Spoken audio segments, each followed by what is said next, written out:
الشيطان الرجيم بسم الله الرحمن الرحيم إن الحمد لله نحمده ونستعينه ونستهديه ونستغفره ونتوب إليه ونعوذ بالله من شرور أنفسنا ومن سيئات أعمالنا من يهده الله فلا مضل له ومن يضلل فلا هادي له أشهد أن لا إله إلا الله وحده لا شريك له وأشهد أن محمدا عبده ورسوله أما بعد يا حي يا قيوم برحمتك أستغيث أصلح لي شأني كله ولا تكلني إلى نفسي طرفة عين لا إله إلا أنت سبحانك إني كنت من الظالمين السلام عليكم ورحمة الله وبركاته. Khabar semua sihat? Alhamdulillah, alhamdulillah, kita bersyukur kepada Allah Subhanahu wa taala limpah inayah pertolongan hidayah Allah taala kurnia dan bekalkan kepada kita. Malam-malam barakah ini Allah Azza wa Jalla himpunkan kita bersama-sama dalam rumahnya ini, tak lain tak bukan untuk sama-sama kita menampakkan ketaatan dan keimanan dengan jaga kita mendirikan salat fardu maghrib secara berjamaah sesuai dengan tuntutan dan firman Allah Taala, wa aqimus salat wa atuz zakah warka'u ma'ar raki'in. Dirikanlah salat, tunaikanlah zakat, rukuklah kamu bersama-sama dengan orang yang rukuk, tunduklah kamu bersama-sama dengan orang yang tunduk, kata Allah Azza wa Jalla. Pada rakaat yang kedua tadi, imam kita membacakan selepas surah Al-Fatihah surah At-Tin, Wat-Tin waz-Zaitun. Di pertengahan surah Allah Azza wa Jalla menyebutkan kepada kita, laqad khalaqnal insana fi ahsani taqwim.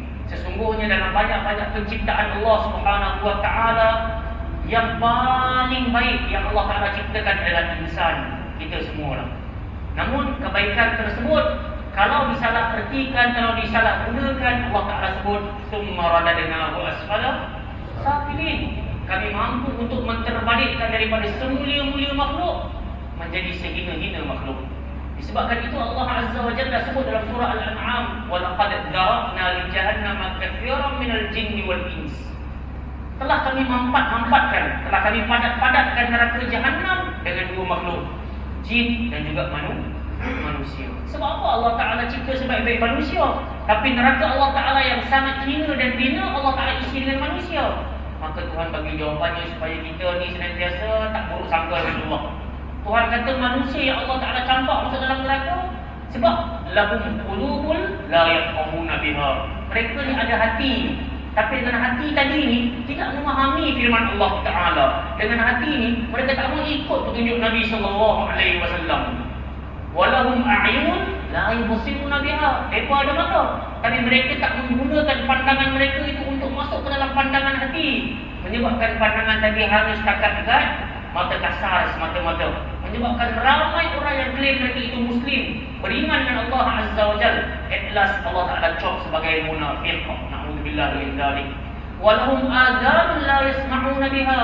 Mereka mempunyai telinga, tapi mereka tidak mendengar firman Allah Ta'ala. Mereka tak mau dengar kepada hadis Nabi sallallahu alaihi wasallam, tak mau dengar kepada apa yang Allah Ta'ala ceritakan tentang ciri-ciri penduduk syurga, tak mau ikut ataupun tak mau dengar tentang ciri-ciri penduduk neraka Allah Ta'ala.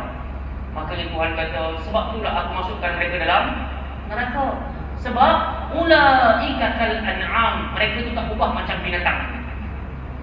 Kalau binatang ada mata, kita pun ada mata. Kalau binatang ada telinga, kita pun ada telinga. Kalau binatang ada kaki, kita pun ada kaki. Kalau binatang bergerak, kita pun bergerak. Tapi apa yang membezakan kita dengan binatang? Akal. Dengan akal yang sihat, kita kenal siapa Allah Ta'ala. Dengan akal yang sihat, kita kenal siapa Nabi SAW. Walaupun tak pernah bertemu dengan Nabi, tapi kita beriman dengan Nabi SAW disebabkan akal yang sihat. Dengan akal yang sihat, kita hadir ke majlis ta'lim atau majlis ilmu. Dengan akal yang sihat, kita salat menghadap Allah Azza wa Jalla. Maka itu yang membezakan kita dengan binatang. Tapi orang yang ada hati tak mau dengar cakap Allah, tak mau faham cakap Allah. Ada mata tak mau melihat kepada kekuasaan Allah. Ada telinga tak mau dengar firman Allah Azza wa Jalla. Tuhan kata mereka ni tak ubah macam binatang. Bahkan mereka disebut balhum adall. Bahkan mereka itu lebih sesat daripada binatang. Wa ulaika humul ghafilun. Dan termasuklah mereka di kalangan orang-orang yang lalai. Ayah-ayah, ibu-ibu yang saya kasih sekalian, semakin tinggi hari berlalu, semakin tinggi usia kita menginjak. Di sana bukanlah kemuliaan yang kita kejar, tapi kita harapkan siapa? Redha Allah Subhanahu wa taala. Kita berharap semakin tinggi usia kita, semakin dekat kita dengan kecintaan Allah Subhanahu wa taala. Ada di kalangan manusia, makin dia tua, makin dikejar mencari famous, popular, mengharapkan sanjungan, mengharapkan pujian. Biar kita tak dipuji oleh manusia, tapi biar nama kita bergegar di atas arsy Allah Azza wa Jalla, disebabkan kita melupakan kecintaan Allah Taala. Untuk mendapatkan kecintaan Allah Taala, kata Nabi sallallahu alaihi wasallam, ada beberapa jalan. Jalan takwa yang paling utama. Dan antara jalan-jalan yang umum, kata Nabi sallallahu alaihi wasallam, duduk dalam rumah Allah Taala untuk dapat kecintaan, jangan lupa baca Quran. Ramai di kalangan kita, baik yang muda ataupun yang tinggi usia, kadang-kadang lebih sembang daripada baca Quran. Lebih banyak bermain telefon daripada tengok Al-Quran Al-Karim. Kita sedang mensia-siakan kecintaan Allah Taala. Kita sedang mensia-siakan hal tersebut. Sebabkan itu Nabi sallallahu alaihi wasallam pernah bersabda, "Majtama'a qaumun fi baitin min buyutillah", tidak berkumpullah satu kumpulan manusia dalam salah sebuah rumah Allah Taala, yatluna kitab Allah, yang mereka buat adalah baca Quran. Wa yatadarasuna fima bainahum, ataupun mereka duduk ramai-ramai begini, mereka mempelajari isi kandungan Al-Quran. Kata Nabi sallallahu alaihi wasallam, keberuntungan yang paling besar tak kala kita baca Quran dalam rumah Allah Taala, wa dzakarahumullahu fi man indah. Allah Taala sebut nama kita di hadapan seluruh malaikat yang berdekatan dengan Allah Subhanahu wa taala di atas arsy. Sebabkan itu biar kita letih sekali pun, kita tak mendengarkan kelak sementara nak tunggu isyak dan semacamnya, kita berharap dengan kesanggupan ini Allah Ta'ala sedang memuji kita di hadapan para malaikat. Amin ya rabbal alamin. Ayah-ayah, ibu-ibu yang saya kasih sekalian, dalam surah An-Nisa ayat yang ke-48, Allah Subhanahu wa taala berfirman kepada kita, a'udzu billahi minasyaitonir rajim, innallaha la yaghfiru an yushraka bih wa yaghfiru ma duna dzalika liman yasha. Wa may yusyrik billah faqad iftara ithman 'azima. Surah An-Nisa ayat 48 pada muka surat 86. Allah Taala berfirman kepada kita tentang setiap di kalangan kita ni pasti melakukan salah, pasti melakukan dosa. Sampai-sampai dalam sebuah hadis, lihat, Allahumma sayyiban nafi'an. Ya Allah, ya Tuhan kami, turunkanlah hujan yang bermanfaat ke atas kami. Amin.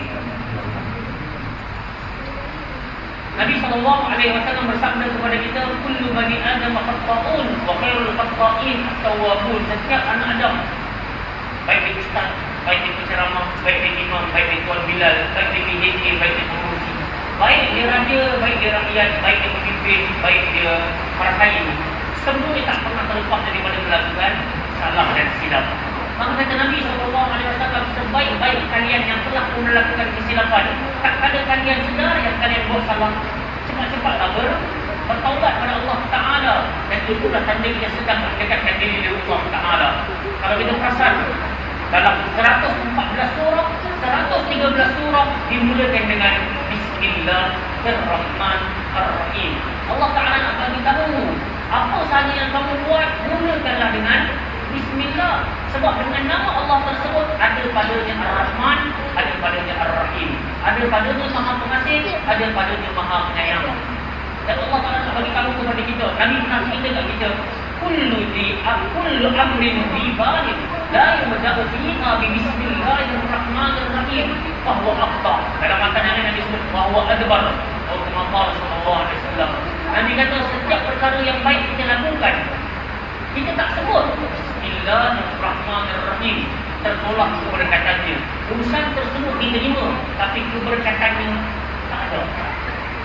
Sebab tu kadang-kadang ada orang yang bersungguh-sungguh 5 tahun luar rumah dah. Cukup bulan pun dapat gaji, tak sampai 3 hari gaji habis. Kadang-kadang disebabkan tak ada Bismillahirrahmanirrahim. Setiap kali nak berangkat keluar daripada rumah, apa doa Nabi ada? Bismillahirrahmanirrahim. Tawakkaltu 'ala Allah. La haula wala quwwata illa billah. Menunjukkan setiap kali kita nak berurusan dengan dunia, jangan tinggalkan Allah Subhanahu wa taala. Jangan tinggalkan Allah Taala. Hadirin sekalian Rasulullah, disebabkan bunyi hujan hampir sama kuat dengan bunyi kita punya mikrofon, maka saya cabutlah mikrofon ini. Baik. Bila Nabi SAW sebut setiap anak Adam pasti melakukan salah dan juga silap, maka Allah Azza wa Jalla nak bagi tahu kepada kita yang mana dalam dunia ini seluruh kesalahan Allah Ta'ala ampunkan kecuali suatu kesalahan. Inna Allah la yaghfiru an yushraka bih. Kata Allah Ta'ala dalam surah An-Nisa ini, dalam banyak-banyak dosa, yang dosa aku tak akan ampunkan adalah dosa syirik kepada Allah Subhanahu wa Ta'ala. Syirik. Ayat-ayat ibu yang saya kasih sekalian, syirik ini yang kita faham adalah menduakan Allah Subhanahu wa Ta'ala. Orang mengambil sesembahan yang lain, mengambil pokok sebagai sembahan, mengambil batu sebagai sembahan, mengambil matahari sebagai sembahan. Dia telah menduakan Allah Subhanahu wa Ta'ala.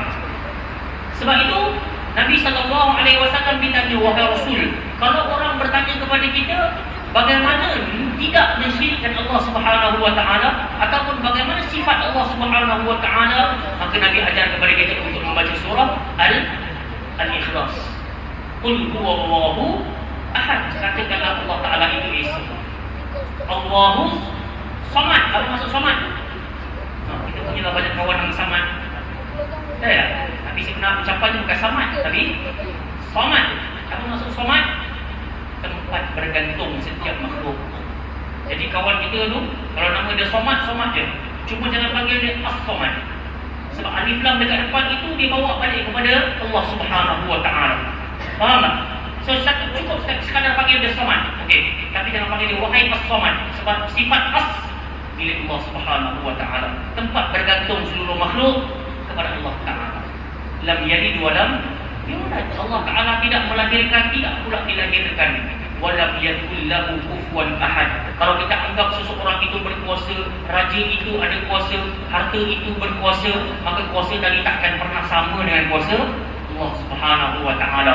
Begitu cara nak faham mensifatkan Allah Azza wa Jalla dengan hal yang paling layak dengan Allah Ta'ala. Disebabkan itu kalau kita kata seseorang itu berkuasa, power dan semacamnya, maka itu ada ciri-ciri mensyirikkan Allah Subhanahu wa Ta'ala. Seakan-akan kita nak kata kalau dia tak bantu aku, habis matilah aku. Subhanallah. Padahal yang bantu kita siapa? Allah Subhanahu wa Ta'ala. Baik, dalam bab syirik ini, ayat-ayat ibu yang saya kasih sekalian, Tuhan kata aku tak akan ampunkan. Kemudian Allah Ta'ala dalam keadaan Tuhan ceritakan azab yang Allah Ta'ala tak akan ampunkan, Tuhan nampak akan kasih sayang Allah Ta'ala. Wa yaghfiru ma duna dzalika liman yasha. Tapi dosa-dosa yang lain, dosa-dosa yang lain, kalau kita persembahkan pada Allah Ta'ala, Tuhan kata as long as, selagi mana kamu minta ampun pada aku, selagi mana kau berdoa kepada aku, selagi mana kau berharap-harap kepada aku ampunkan dosamu wahai anak Adam. Tengok, sebab tu Quran ini tak cerita benda best-best saja. Kita nak terima Quran ini, Allah Ta'ala dah bagi tahu siap-siap dah. Dalamnya ada basyir, dalamnya ada nadhir. Dalamnya ada benda yang menggembirakan, dalamnya ada benda yang mengerikan. Jadi ayat yang pertama tadi Tuhan bagi tahu benda yang menyebabkan kita geli. Aku tak akan ampunkan dosa syirik. Tapi dalam masa yang sama Tuhan datangkan kasih sayang Allah Ta'ala. Tapi dosa selain syirik, kalau kamu minta ampun, ya aku maafkan keseluruhannya. Allah Ta'ala baik ke jahat? Baik. Maksudnya kita kena sedar, bila kita buat sebuah kesilapan, jangan sampai kesilapan tadi terjerumus ke lembah syirik. Tapi kalau terbuat perkara-perkara yang kebiasaan manusia lain buat, maka cepat-cepat bertaubat pada Allah Ta'ala. Sebab Tuhan kata, wa may yusyrik billah, barang siapa yang telah pun mensyirikkan Allah Subhanahu wa Ta'ala, faqad iftara ithman azima, maka sesungguhnya dia telah pun melakukan sebuah dosa yang sangat-sangat besar. Alhamdulillah min zalik. Kita harap sebelum kita mati bertemu Allah Ta'ala, kita tidak mensyirikkan Allah Ta'ala. Amin ya rabbal alamin. Abu Talib, siapa dia Abu Talib? Pakcik Nabi SAW. Orang yang backup Nabi SAW dengan tenaganya, dengan hartanya, dengan ideanya, dengan fikirannya. Tapi at last, di penghujung usianya, saat Nabi SAW berdakwah kepada pakciknya Abu Talib, mengucaplah la ilaha illallah, ucaplah la ilaha illallah, disebabkan dia termakan ucapan-ucapan teman-teman yang berada di sekelilingnya. Takkan kerana budak ini kau sanggup meninggalkan agama nenek moyangmu, menyebabkan Abu Talib tidak menyebut la ilaha illallah. Dan akhirnya Abu Talib mati dalam keadaan mensyirikkan Allah Subhanahu wa Ta'ala.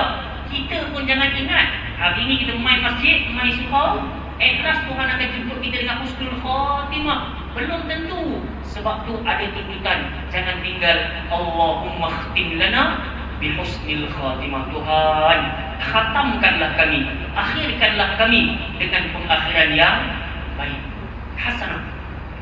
Wala takhtim alaina ya Allah bisu'il khatimah. Tuhan, jangan Engkau akhirkan kami, Engkau khatamkan kami dengan keburukan, dengan pengakhiran yang buruk.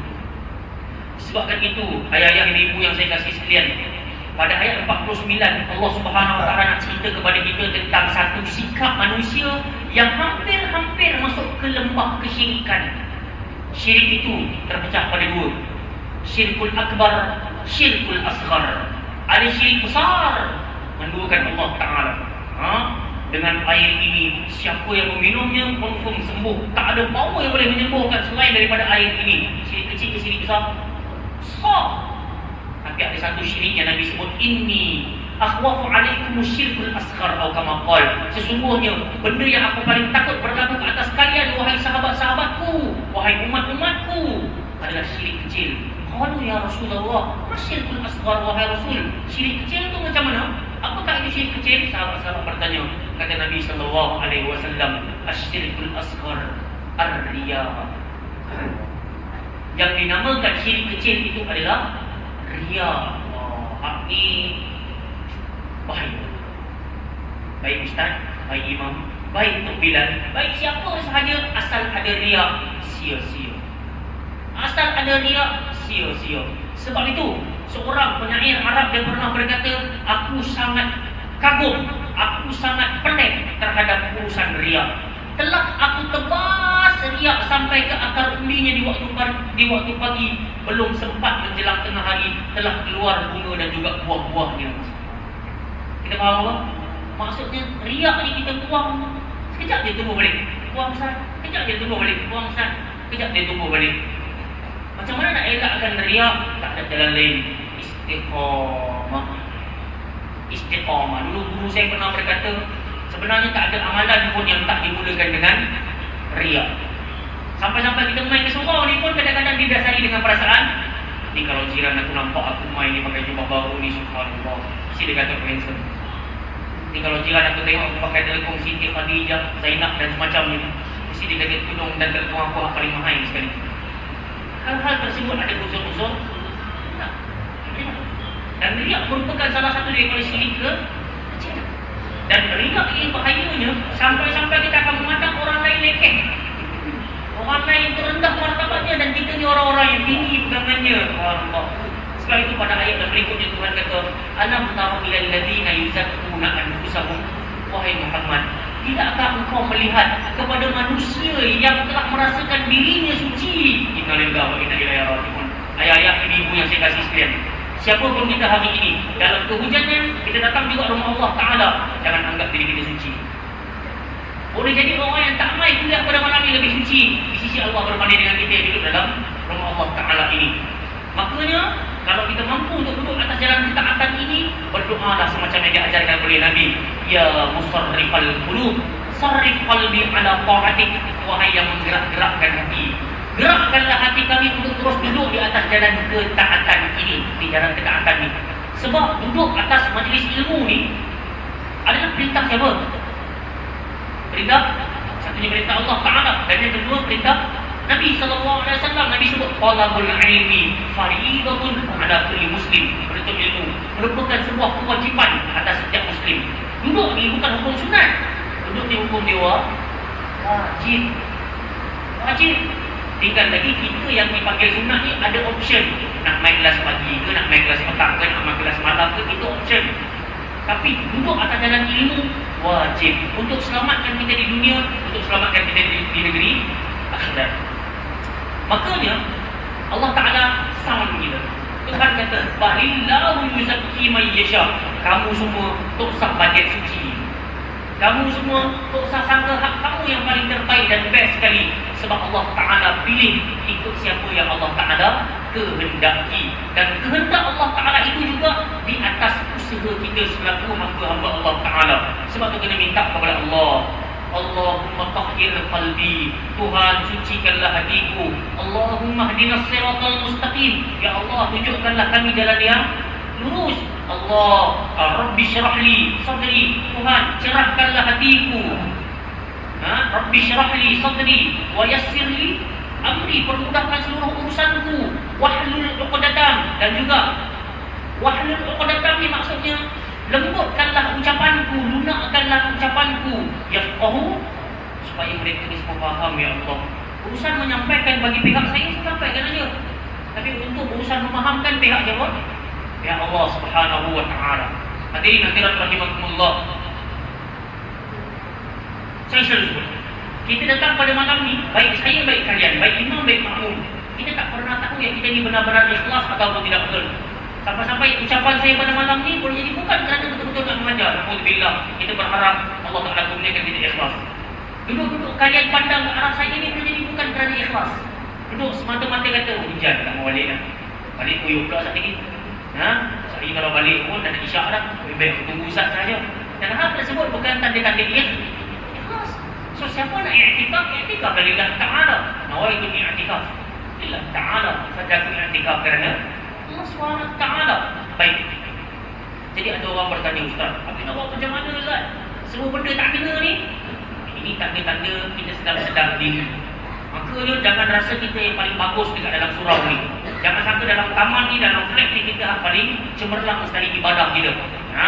Maka Tuhan kata, siapa pun kita, jangan risau. Kalau inilah kali pertama kita hadir ke rumah Allah Ta'ala, kalau inilah kali pertama kita hadir ke majlis ilmu, maka Allah Ta'ala sebut wala yuzlamuna fatila. Biar kita tak terkenal oleh penduduk bumi, asal nama kita bergegar oleh penduduk langit. Biar orang tak puji kita tak perlu kepada selfie. Surau Tazkirah di Surau Abbas Al-Habsyi, jam 7 sampai jam 10 contoh. Tak perlu kepada hal tersebut untuk mendapat like, pujian daripada manusia. Biar nama kita bergegar di hadapan Allah Azza wa Jalla. Sebab Tuhan kata, biarpun kamu tak terkenal oleh penduduk bumi, Tuhan sebut wala yuzlamuna fatila. Kamu punya kebaikan ini sedikit pun Tuhan tak akan zalimi. Man jaa bil hasanah falahu asyru amsalha. Barang siapa buat sebuah kebaikan, Allah Ta'ala akan ganti dengan 10 kebaikan yang lain. Menyesal aku datang kuliah. Kalau aku duduk dengan kawan aku, ternyata aku boleh dapat tender itu, dapat bisnes ini dan semacamnya. Siapa yang boleh bagi jaminan? Kalau kita dapat tender yang kita kata untungnya aku tadi tu, tender tadi itu akan buat kita sihat walafiat. Tender tadi itu akan buat kita datang rumah Allah Ta'ala. Tender tadi itu akan buat kita dapat jaga 5 waktu kita solat dekat rumah Allah Ta'ala. Siapa boleh bagi jaminan? Tapi dengan duduk dalam kuliah ilmu begini, Tuhan kata menja'alil hasanah. Siapa buat sebuah kebaikan, Allah ganti dengan 10 kebaikan yang lain. Walaupun mata kita terkebil-kebil. Tapi tak mustahil Allah Ta'ala bagi 10 kebaikan yang lain. Sihat walafiat, isteri kita balik rumah, isteri senyum, anak-anak dengar cakap, kereta tak meragam, motor tak meragam, pergi kerja dengan jiwa yang lapang. Dan semua ini adalah kebaikan-kebaikan yang kita tak sedar. Yang kita duk nampak kenikmatan hanya pada duit. Menyebabkan bila tak dapat duit kita kecewa. Seolah-olah bila tak dapat duit kita pun berkata, Tuhan telah hina-hinakan aku. Sebenarnya Allah Ta'ala tak hina pun. Banyak kebaikan yang Allah Ta'ala bagi. Dapat hadir ke majlis taklim begini pun adalah sebuah rezeki. Allah. Siapa yang menggerakkan hati untuk datang ke rumah Allah Ta'ala ni kalau bukan Allah Ta'ala? Syukur. Sebut Alhamdulillah. Alhamdulillah. Hadirin hadirat rahimahullah. Kita dah sebut tadi, dalam Al-Quran Al-Karim Allah Ta'ala tak bawa cerita gembira sahaja.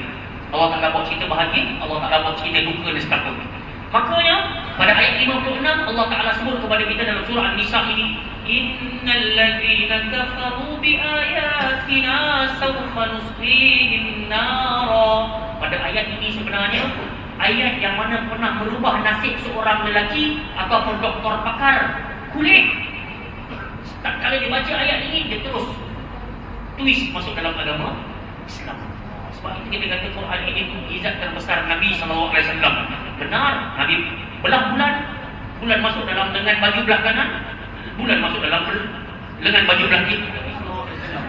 Kalau tak percaya, kita boleh balik Google gambar bulan, tengok pada bulan tersebut ada garisan tengah. Yang mana hal tersebut pernah dicabar oleh orang-orang kafir musyrikin.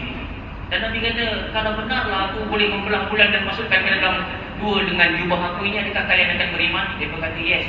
Tapi saat hal tersebut berlaku, dia beriman ke tak? Dia tak beriman juga. So dia pun banyak songeng lah. So kita jangan jadi umat Nabi yang banyak songeng juga. Apa nak kena buat, apa Nabi dah tinggalkan, kita ikut sajalah.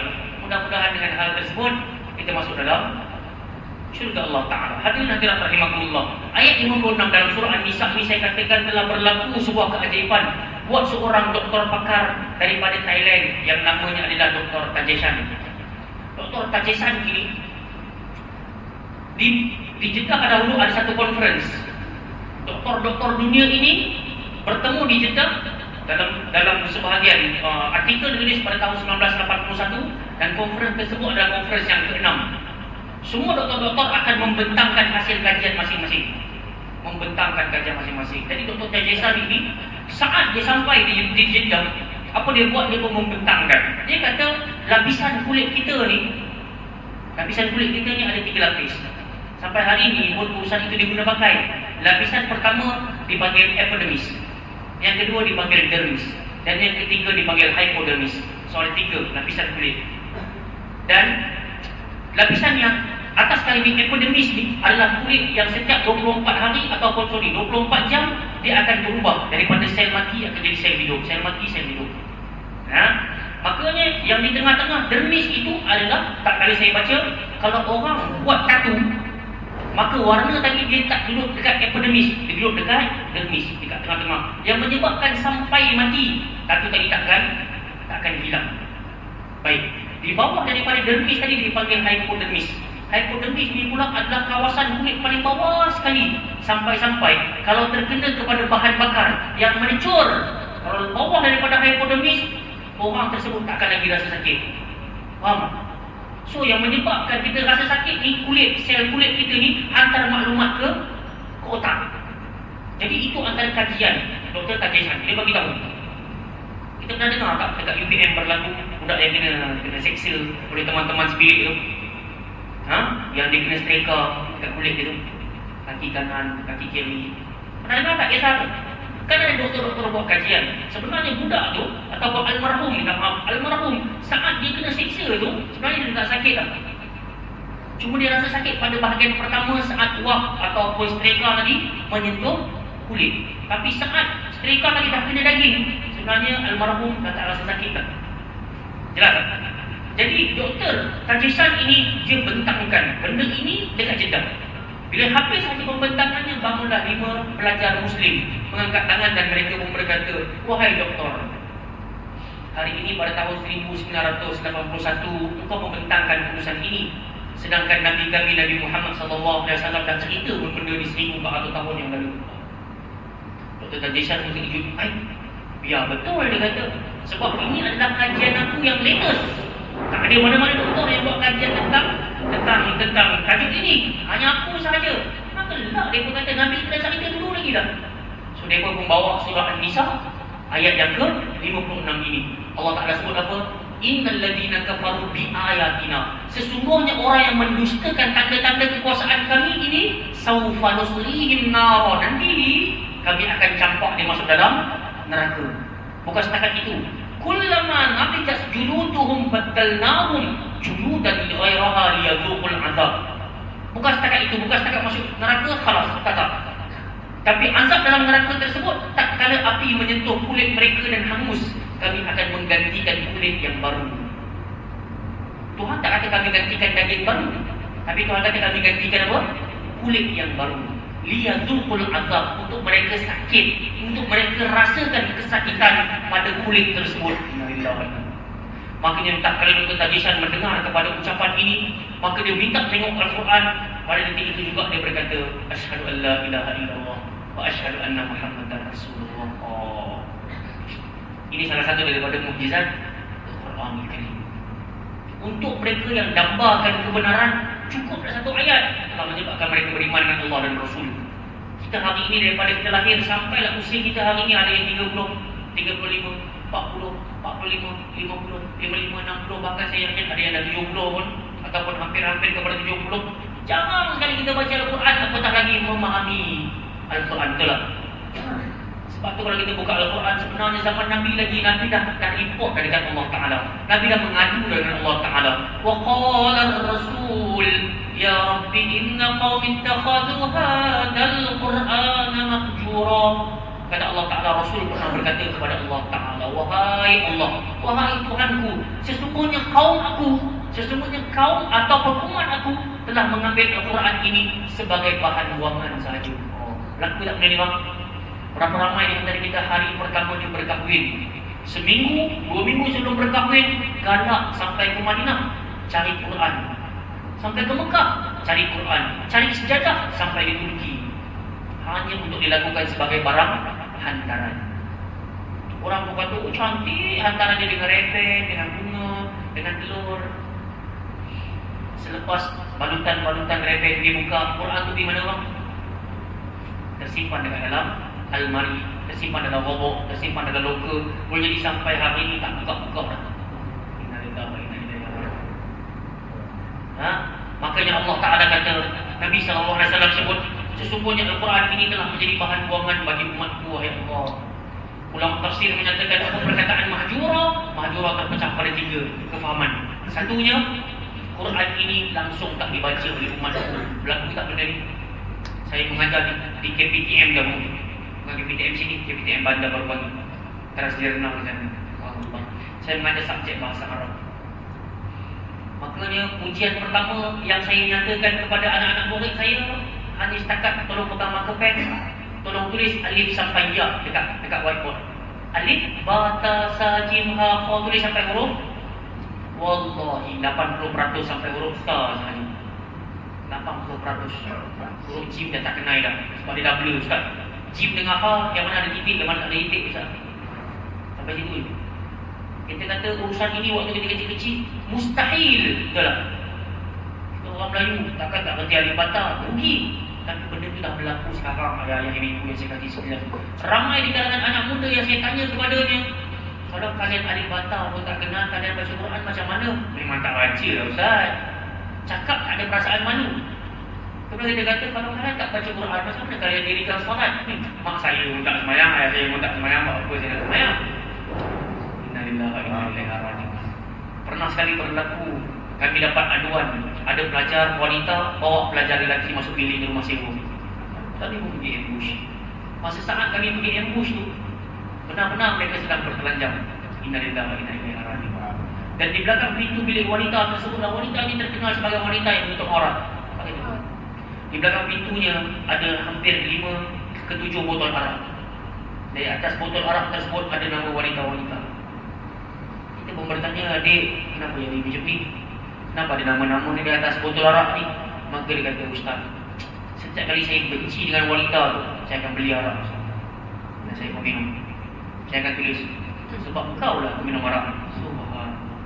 Innalillahi wa inna ilaihi raji'un. Anak muda kita 18 sampai 22 tahun. Subhanallah. Benda tu berlaku, menggeletar tangan kita. Subhanallah. Dan akhirnya mereka kena buang juga. Kena buang juga universiti atau kena buang college juga. Bukan atas kita punya kehendak, tapi kehendak atasan. So nak nampakkan kepada kita betapa tenaknya anak-anak muda hari ini. Subhanallah. Bukan setakat tak kenal agama, tapi jauh terus daripada agama. Na'udzubillah min dzalik. Yang kedua, kata ulama tafsir, mahjura adalah orang yang baca Al-Quran tapi dia tak faham. Berapa ramai di kalangan kita kalau baca Quran, subhanallah, berlaku-laku. Boleh jadi nak kata juzuk 1 ni dalam kepala dah, subhanallah. Kalau tak pandang sikit-sikit tu dah boleh sambung dah.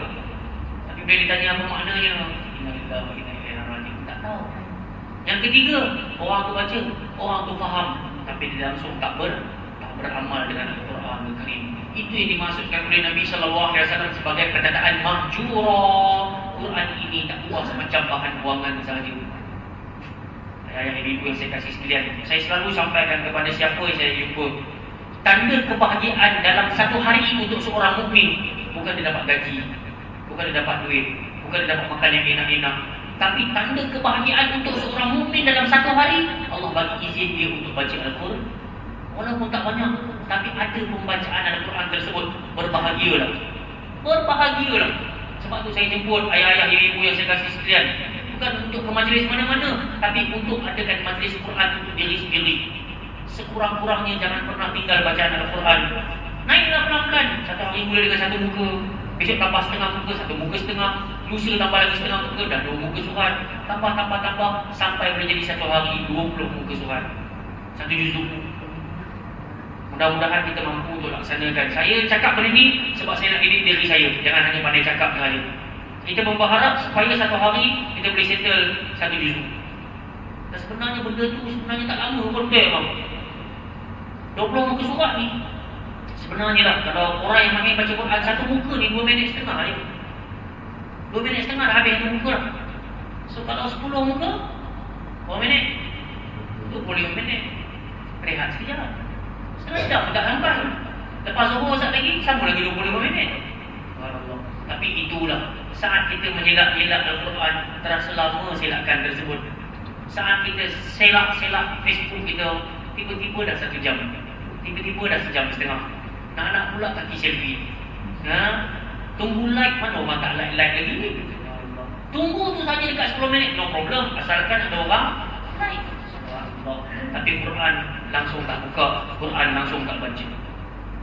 Ayat-ayat yang ibu-ibu yang saya kasih sekalian, semacam yang disebutkan tadi, itu antara ancaman daripada pihak Allah Ta'ala. Maksudnya, kalau kita menderhakai firman Allah Ta'ala, kita derhaka kepada Allah Ta'ala, siap sedialah untuk dicampak masuk dalam neraka, dan siap sedialah untuk kulit kita digantikan dengan kulit yang baru saat telah terhangus dibakar oleh api neraka. Na'udzubillah min dzalik.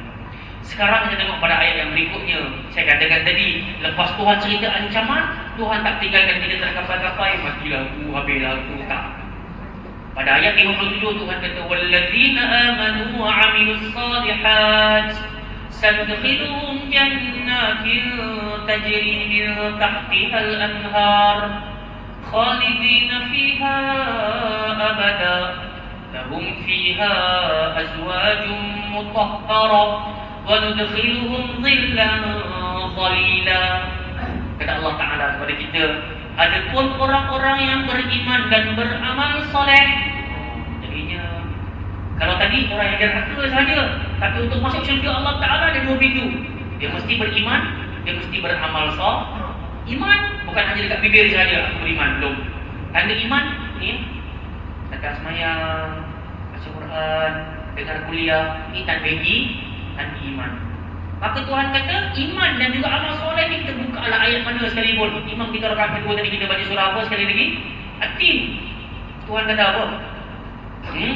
Illal ladzina amanu wa amilus shalihat falahum ajrun ghairu mamnun. Buka lah mana-mana ayat Al-Quran. Kebiasaannya Tuhan akan sandingkan orang beriman mesti dengan amal soleh. Sebab tak layak, tak logik. Dia kata dia beriman tapi dia tak beramal soleh. Dan tak boleh masuk syurga kalau hanya beramal soleh tapi tak klaim diri beriman. Faham tak? Semacam dia kata Allah beberapa orang yang subhanallah buat amal soleh dahsyat. Kalau dengar rumah terbakar, dia pergi hantar bantuan. Kalau dengar ada orang miskin, kalau ada janda memerlukan pertolongan, dia hantar bantuan cepat. Tapi dalam masa yang sama dia kata, aku tak mau solat. Apa dengan solat? Aku tak solat pun duit aku banyak. Tapi cerita dia baik ke tak baik? Kalau orang tadi tu baik, tapi tak beriman, di sisi Allah ada nilai tak? Tak ada. Kod mana pun mesti berkahwin. Amanu amilus shalihat. Dia mesti berganding. Beriman mesti dengan amal soleh. Jadi kalau setakat kata saja saya Muslim, saya mukmin, belum lagi. Sebab ciri-ciri ahli syurga kena bawa sikap yang kedua, amilus shalihat. Mesti beramal soleh. Baik, sebelum kita syarah lagi, saya terbaca dalam kitab Rasulullah SAW berbicara tentang syurga dan neraka. Dan Nabi pernah cerita ciri-ciri penduduk syurga, antaranya ada 3.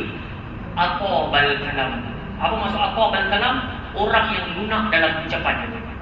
Kalau dia marah pun suka tak marah. Kalau dia menegur pun lembut sahaja. Ataupun ucapannya baik-baik belaga. Mudah faham gitulah. Kita kena cek diri kita.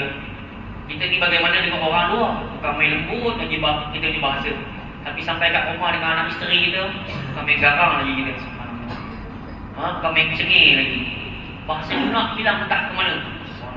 Yang keluar caci maki dan juga carutan. Alhamdulillah. Ini bukan ciri penduduk syurga Allah Ta'ala. Maksudnya nak buat baik, yang terbaik Nabi kata khairukum li ahli. Orang yang terbaik di antara kalian adalah orang yang terbaik dengan family dia. Orang luar kita kena buat baik, tapi Nabi kata hak paling baik di antara kalian yang terbaik dengan family.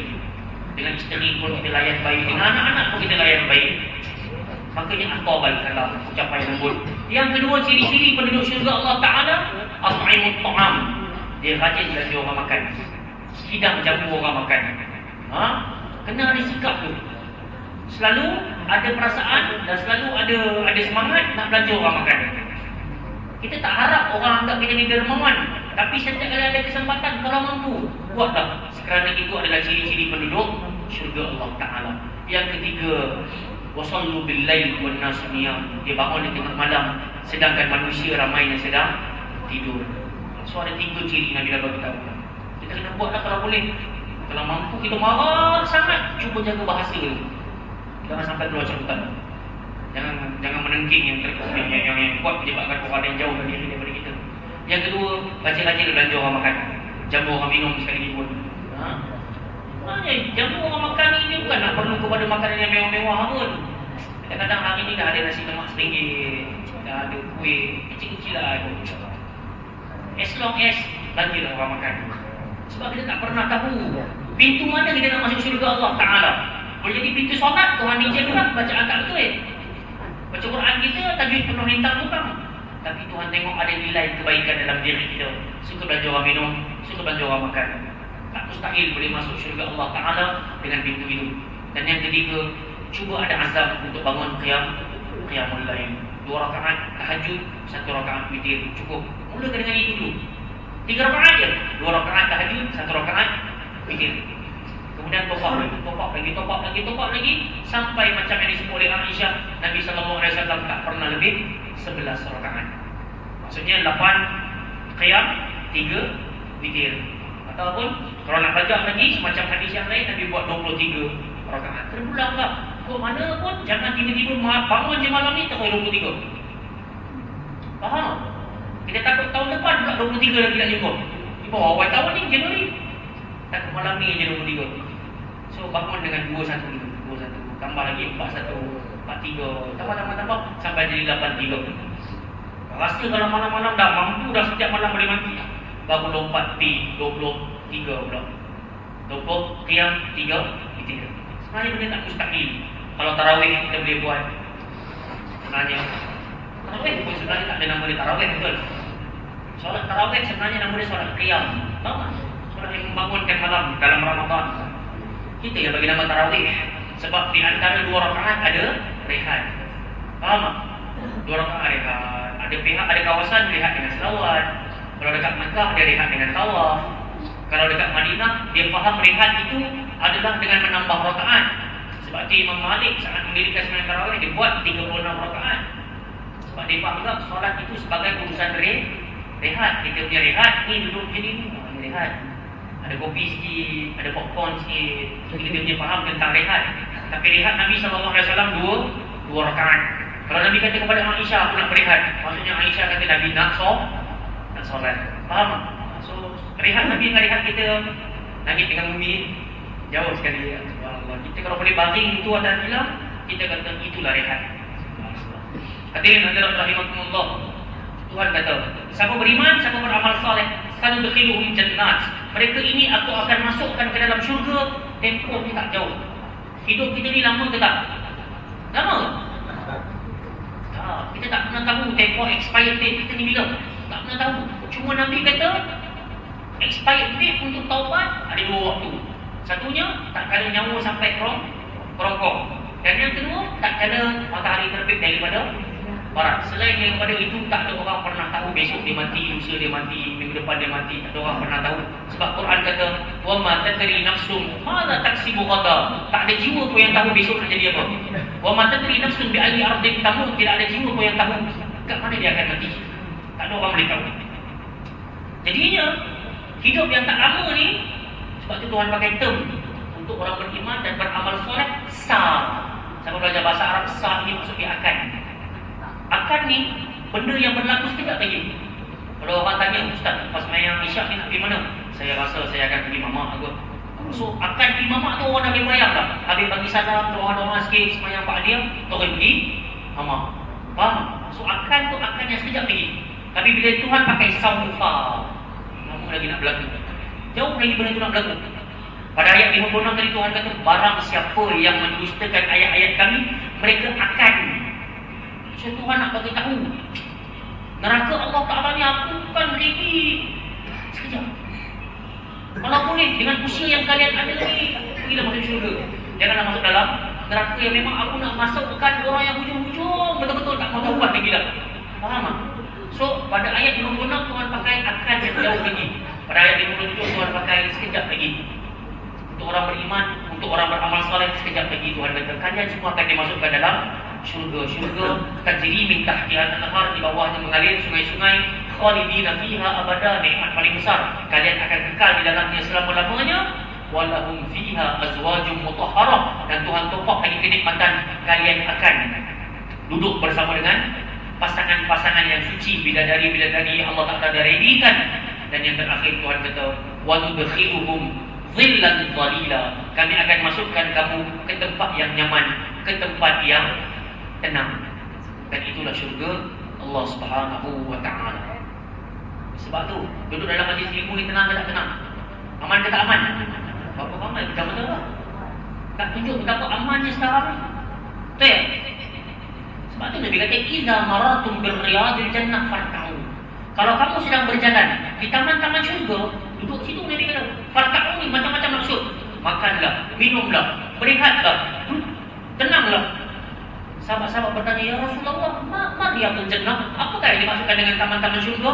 Nabi kata, hilatul zikr, majlis-majlis ilmu. So ketenangan dalam majlis ta'lim ini, kita berdoa semoga Allah Ta'ala campak kita masuk dalam ketenangan di syurga kelak. Amin ya rabbal alamin. Dan hal tersebut hanya untuk mereka yang berkehendak. Berazamlah. Tuhan kata, fa idza azamta fatawakkal 'ala Allah. Apabila kamu telah pun berazam, bertawakkallah kepada Allah Subhanahu wa Ta'ala. Kita azan dah kan? Nah, dah kita berhenti kat sini insya-Allah. Yang baik daripada Allah Subhanahu wa Ta'ala, yang lemah dan lebih dari saya dalam menyampaikan. Saya ulang kesimpulannya, kita semua berdosa, tapi ada satu dosa yang Tuhan tak ampunkan, syirik. Selain daripada dosa syirik, Allah Ta'ala akan ampunkan. Asal sahaja teruskan bergantung, teruskan berdoa pada Allah Ta'ala, teruskan istighfar, jangan putus asa. Nombor 2, tolong jangan bajet suci. Tolong jangan sangka asal dengan kopiah kita, dengan jubah kita, dengan tempekat kita, dengan kita punya baju Melayu yang cantik, dengan butang yang mahal, kita paling baik dalam rumah Allah Ta'ala. Tolong jangan bajet suci. Sebab Tuhan kata, balillahu yuzakki man yasha. Yang nombor 2. Pelajaran yang ketiga, ingat, azab bukan hanya dekat dunia, bahkan azab paling besar adalah azab dekat akhirat. Yang mana Tuhan kata, siapa yang Allah Ta'ala campak masuk dalam neraka, azabnya dia akan digiring dan dia akan dipanggang dengan api sampai melecur kulitnya, dan Allah Ta'ala akan ganti dengan kulit yang baru. Tapi yang keempat, pelajaran besar yang kita harapkan Allah Ta'ala jadikan untuk kita, jadilah kita orang beriman dan juga orang beramal saleh, supaya kita dimasukkan dalam syurga-syurga yang di bawahnya mengalir sungai-sungai, dan kita kekal di dalamnya. Kita berdamping pula dengan pasangan-pasangan yang suci, dan Allah Subhanahu wa Ta'ala iring kita ke tempat yang aman dan juga damai. Amin ya rabbal alamin. Dan itulah kesimpulan untuk tazkirah kita pada malam ini. InsyaAllah untuk slot-slot mendatang kita akan menyambung kembali kitab kita, Ensiklopedia Adab Islam, dan juga pada slot yang akan datang kita akan sambung balik pada tadabbur Al-Quran Al-Karim, untuk kita dapatkan dua manfaat, pengajian berkitab dan juga tadabbur Al-Quran Al-Karim. Subhanallah wa bihamdika, asyhadu an la ilaha illa anta, astaghfiruka wa atubu ilaik. Wa sallallahu ala nabiyyina Muhammad wa ala alihi wa baraka wasallam. Aqul qali hadza, astaghfirullahal azim li wa lakum. Assalamualaikum warahmatullahi wabarakatuh.